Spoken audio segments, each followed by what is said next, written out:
شروع اللہ کا نام لے کر جو بڑا مہربان نہایت رحم والا ہے۔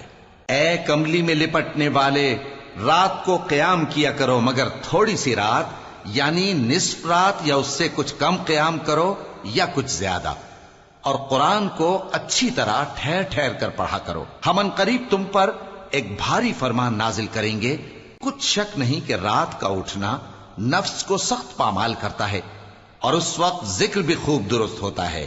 دن کے وقت تو تمہیں اور بہت سے شغل ہوتے ہیں، تو اپنے پروردگار کے نام کا ذکر کرو اور ہر طرف سے بے تعلق ہو کر اسی کی طرف متوجہ ہو جاؤ۔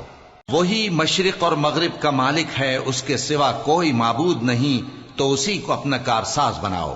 اور جو دل آزار باتیں یہ لوگ کہتے ہیں ان کو سہتے رہو، اور خوبصورتی سے ان سے کنارہ کش رہو، اور مجھے ان جھٹلانے والوں سے جو دولت مند ہیں سمجھ لینے دو، اور ان کو تھوڑی سی مہلت دے دو۔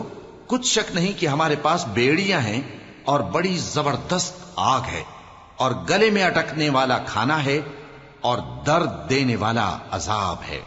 جس دن زمین اور پہاڑ کانپنے لگیں اور پہاڑ ایسے بھربھرے ہو جائیں گے جیسے ریت کے ٹیلے، اے اہل مکہ، جس طرح ہم نے فرعون کے پاس موسیٰ کو پیغمبر بنا کر بھیجا تھا، اسی طرح تمہارے پاس بھی محمد صلی اللہ علیہ وآلہ وسلم ایک رسول بھیجے ہیں جو تمہارے مقابلے میں گواہ ہوں گے۔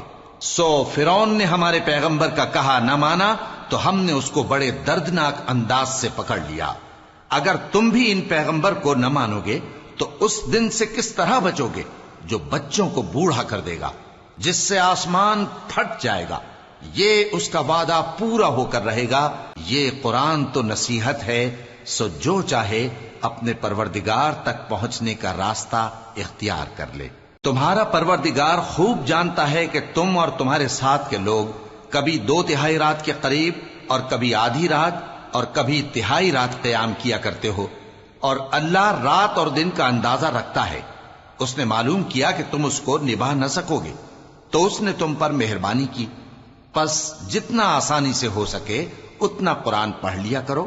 اس نے جانا کہ تم میں بعض بیمار بھی ہوں گے، اور بعض اللہ کے فضل یعنی معاش کی تلاش میں ملک میں سفر کریں گے، اور بعض اللہ کی راہ میں لڑیں گے، تو جتنا آسانی سے ہو سکے اتنا قرآن پڑھ لیا کرو، اور نماز قائم کرتے رہو، اور زکوٰۃ ادا کرتے رہو، اور اللہ کو نیک نیتی سے قرض دیتے رہو، اور جو عمل نیک تم اپنے لیے آگے بھیجو گے اس کو اللہ کے ہاں بہتر اور صلے میں بہت عظیم پاؤ گے، اور اللہ سے بخشش مانگتے رہو، بے شک اللہ بخشنے والا ہے، مہربان ہے۔